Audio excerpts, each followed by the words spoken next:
Welcome to Uluru Zoo, a zoo inspired by one of Australia's most recognizable natural landmarks. Here we can find fauna exclusive to Australia, as well as a recreation of one of Australia Zoo's most famous features, the Crocoseum. Make sure to check out Spanish content creator Zoologo Experto, because I think you'll be absolutely wowed by what you see here.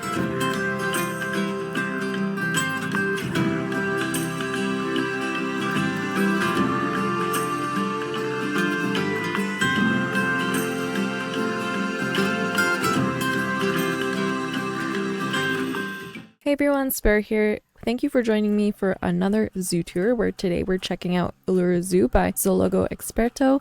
And this zoo is located in Australia. So we're going to be seeing a lot of Australian flora and fauna. Just going to look both ways before I cross the road here to make sure we're not going to get hit by a vehicle. And right away, this entrance is so interesting. That is such a shape. Like, I can't believe you actually went ahead with building something that was that shape. We have some awesome floor decals making the floor look really interesting. And then our ticket booths, the blue with the orange, very good use of complementary colors. Oh wow. The hanging signs. Is this a... Oh, it's a kangaroo mosaic. And I love how the words kind of have the shadow over it. These koalas I have seen before. I love these little building piece animals. The koalas are actually what inspired the koala playground at Sandstone Eco Zoo. Some nice lockers. And then crocodiles made of those same art shapes. I always forget about those. I really need to make sure I use them more often. And then of course we have our ticket booths before we head right into the zoo. And our first animal is the kangaroo. Look at this little guy just posing for us. And a few other ones hopping in the background. This zoo does also have some custom signage, so you can see that on the side there. Really love the design of it. It's not overwhelming, like it really just has the animal, a map, the IUCN conservation status, and then a little bit of a blurb. Love this wall, by the way. Wooden slats are definitely a favorite of mine. And all the little details like the leaves on the ground. These planters are beautiful. For those of you who didn't know, the silver ferns do actually have silver underneath. I've seen quite a few people a little bit confused about that in recent videos. And this fountain, oh, you used ice rocks to simulate water. Very, very smart. I like that a lot. I'm gonna have to steal that for sure. And so from there, let's head into this tropical zone. I love the detailing you have on those beams to make it look like they're being held together. And it looks like we're headed into a butterfly house. So 4 different types of butterflies. My Spanish is very limited, but I do know that azul means blue. And rojo on the kangaroo sign meant red, but that's about the extent of my knowledge. Lovely butterfly sculptures in here as we head in. I love how lush this entire part is. It's really setting the scene for when we head into the butterfly garden. Oh, very smart use of the basket chains there. And wow. Oh, the falling leaf effects. Very, very pretty. Some custom benches. I really like the design of these. We have some beautiful water features. You've managed to make these look so natural in here. And then leaves on top. So well thought out. How many butterfly exhibits did you cram into here? Because I am not even sure. 1, 2 so far, I think. And then all of the in-between parts just planted up so it still looks like it's part of the exhibit. I really love that we can make the exhibit walls null on these big exhibits. Oh, that's a nice detail right there too. Hopefully it doesn't smell too bad, because carry-on flowers, not always the best. Okay, so I think we're up to about 4 or 5 butterfly exhibits now. This is a very long pathway through the butterfly house. Really the only thing I would suggest is maybe having a few paths that cut through so that people don't necessarily have to walk through the whole thing. And what do we have here? The kakapo. I don't know if you had this modded in here or if I'm just not seeing a building piece bird, but I do really love that design. We get another view over a pond. And what is this? Oh, a little chrysalis house.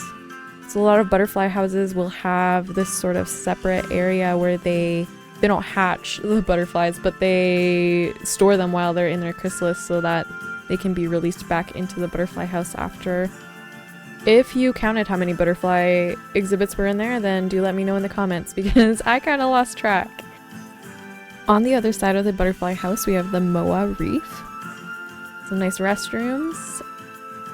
And then down here, a nice little setting.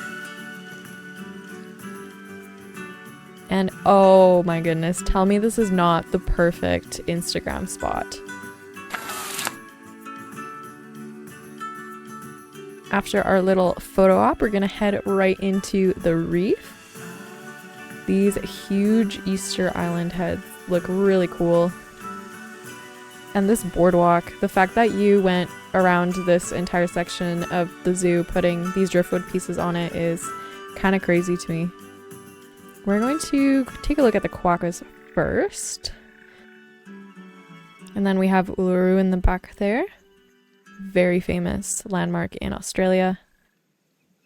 Some gorgeous waterfalls along the way.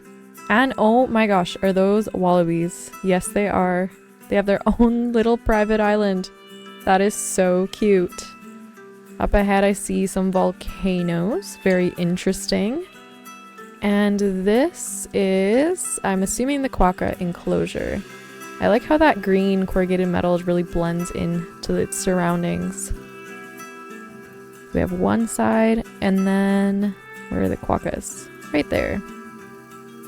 I think they can get under the walkway into that other section as well. Looks like there's another viewing area on the other side. Very cool design. And a small hut for backstage access. Oh, I like this keeper door right in front of us with those stairs made of old pallets. That's fun.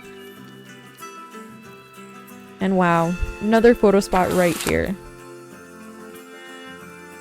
Oh my gosh, that is very smart. Just recoloring, I think those are the Twilight stalactites, and recoloring them different colors to make it look like coral. To our left, we have the Kia Ora restaurant. I believe that is the word for hello in Maori. I also really love the blue you've chosen for the water. It is just perfect. And as we continue around, we have some more volcanoes. Look at all of those smoke effects, the water effects. It's really no wonder that my computer is struggling with this zoo because all of those effects, they have to be taking up so much space right now. And here, looks like some little penguin houses. There's one right there. I love when they just lay on the ground like that. I think it's hilarious. Due to hitbox size, I highly doubt they can actually use those, but it is a very nice addition to this enclosure. Oh, and how cute, they get their own private pool. Looks like maybe keepers can feed them from up here and do little shows, so we're gonna sneak past the rope. And it looks like you made it deep enough for them to do their deep dive animation too, which is very nice. Fun backstage building there to fit the island vibe. Some more Easter Island heads. I can't be completely certain, but did you change the expressions on some of their faces? Because that one looked like it was smiling a little bit more than the previous ones. Looks like there's something on the right. Wombat. This is such an interesting concept, just having these volcanic islands for each animal. And then having just the keeper access across bridges while the guests basically view all of the animals from this boardwalk going all around. It's very, very neat concept. I don't think I've seen it before. If you really wanted to, adding a boat ride here would also probably be quite cool. But otherwise, let's visit our Kia Ora restaurant. This blue penguin statue is one of my favorite things that came with the Oceania pack. It's just super cute. Caesar creates furniture in here. Okay, so blueprint. But I always say that even if you're using blueprints, it is sometimes difficult to use them in a way that really fits into your space. So, oh wow, sorry, I just got distracted by that ceiling. That's super pretty. Oh, and another photo spot. How beautiful.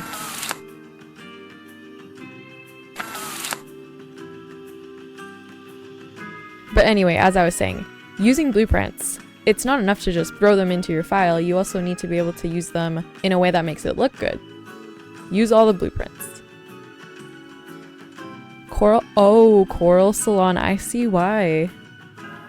This is super, super pretty. Looks like a very luxurious room with the corals underneath.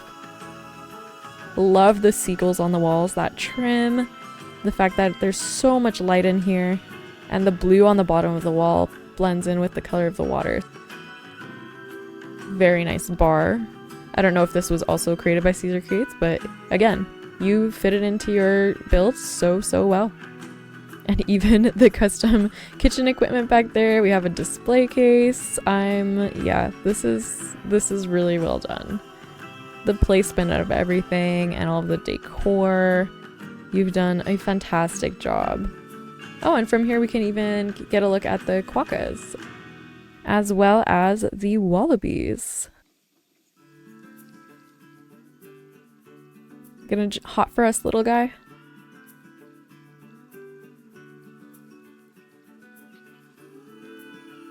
Oh, big jump.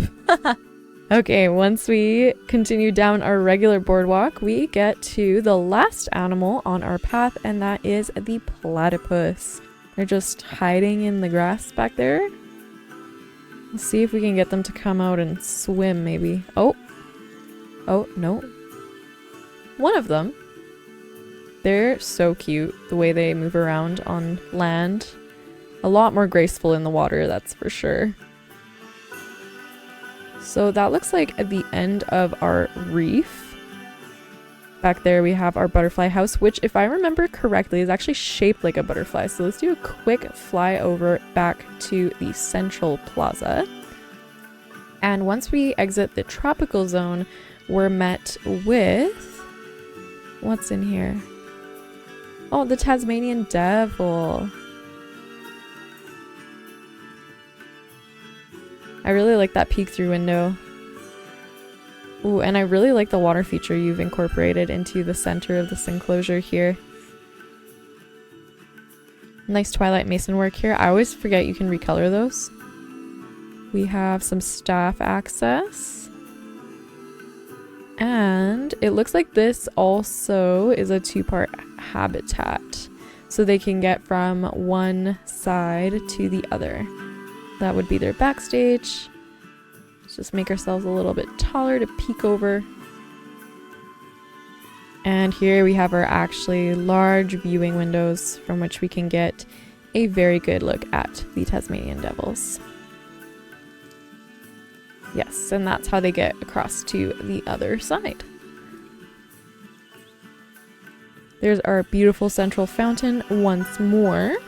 But from here... oh, we have a few choices. Let's go through the front pathway just to make sure that we don't miss anything.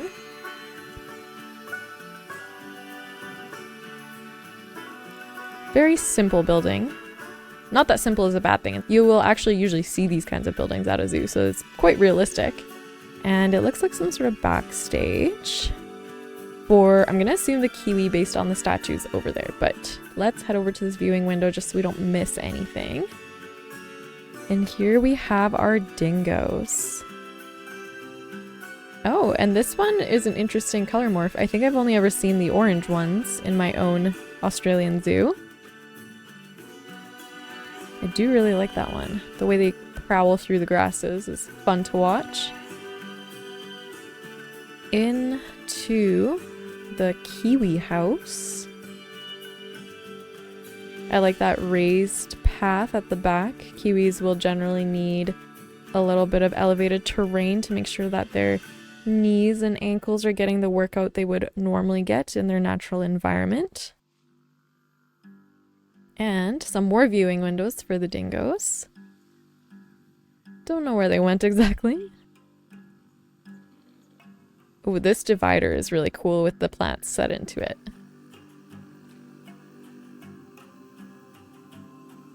And we also have, oh, some outdoor viewing for the kiwis. Interesting. They do have quite a bit of shade here. I like all of the trees you've put in here. Here we have some emus. Ooh.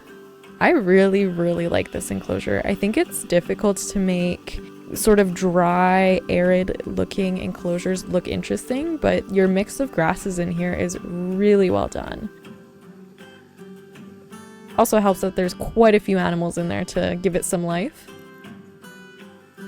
And up ahead, another simple zoo building, which I really, really like. Oh, I need to remember to use hostas as wall plants because I always forget. And here, that really contextualizes this next enclosure so well, which is for the southern cassowary.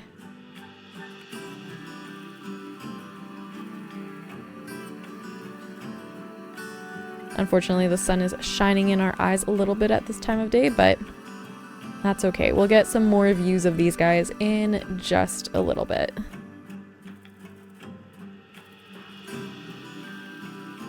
Love the mix of mulch and concrete you have on the floor. And just like that, we're back out into the sunshine. And here we have the Crocoseum. Look at that crocodile mural on the floor. That is beautiful. And some of Lion's signs, obviously. No zoo would be complete without them. And then our crocodiles leading us into the Crocoseum. And oh my god. I can't believe that you actually recreated this. You even have a video up there of the crocodile swimming into the Crocoseum. I have watched a few of Australia Zoo's videos. Trainer area just over there. I like the fake grass that you have in there.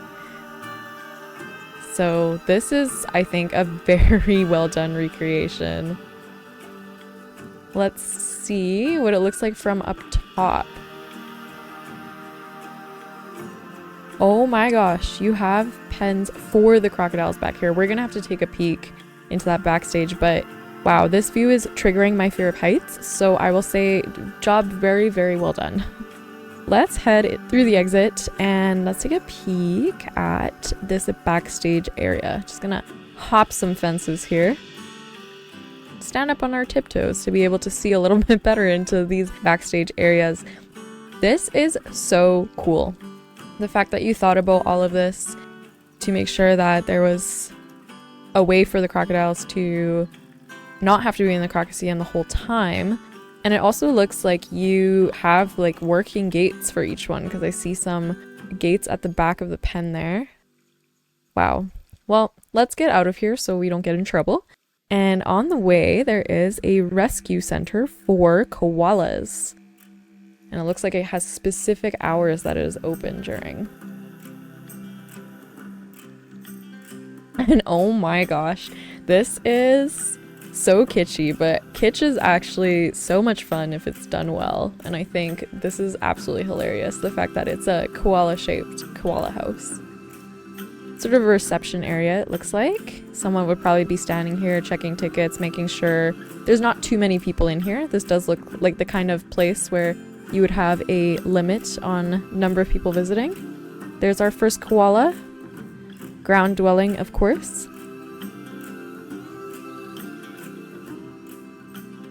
Some more koalas, also on the ground. All of them are on the ground. Will you climb for us, please? Please? I highly doubt we'll see a climbing koala in here today, but we can always hope. On our way back to the Crocoseum, I love these massive posters that you have on the wall. And I believe these are actually your thumbnails from all of the videos for Uluru Zoo. So nice way to repurpose them and also give this blank wall some sort of meaning. From here we exit the Crocoseum. Cute sign right here. Also a fun photo op spot if you like that kitsch. And from here we can make our way through this tunnel that separates the two cassowary enclosures.